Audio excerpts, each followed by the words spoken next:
Evi veriblər artistlərə, mütüriflərə. Gələk biz də hamımız arvad paltarı gibi artist kimi çıxaq televizorlara, ondan sonra bizə ilə maraqlansınlar. Sonra bizə desinlər belədir. Kim ki yaltaqdır bu ölkədə oğa baxırlar, oğa qiymət verirlər.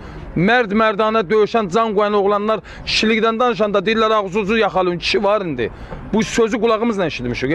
Onlar kişi dörsə bizlər kişi öz kişiliyimizi onlara sübut eləyəcəyik. Bəs belə haqsızlıq elədilər. Bəs nə vaxtacan bu uşaqlara zülm olunacaq?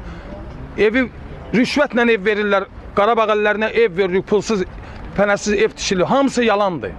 Birini əksinə verirlər, qalanlarından pulunla verirlər. Artistlərə, devlət üçün, vətən üçün bir də güllə atmağa belə gedib əlin vurub qaydanlar bizdən yaxşı yaşayır, rahat yaşayır. Mərd mərdanə döyüşən oğlanlar qalıb çöllərdə. 19 yaşımdan getmişəm, Allah yolunda nəzir demişəm, getmişəm müharibəyə. Hanı mənim yaşayışım, günüm güzaranım? Hanı? Yaxadan medal gələn oğlanım başım bədənimdən ayrılıb.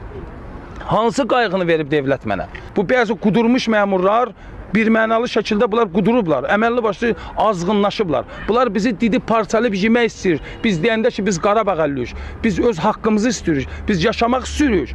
Bizi istəyirlər ki, yiyib parçalasınlar ki, Qarabağ əlliyik sözün eşidən qulağımız eşitməsin. Belə bir insan biz görməyək. Bunlar açıq-aşkar bunu nümayiş elətdirirlər. Bəs də olmaz axı belə. Biz də insanıq, biz döyüşəndə o çol dibində gizlənənlər indi hamısı çıxıb, kişi olub.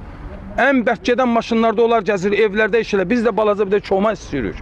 Biz də balalarımızı yaşadmaq, bizim haqqımız yoxdur. Axı ən böyük haqq bizimdir.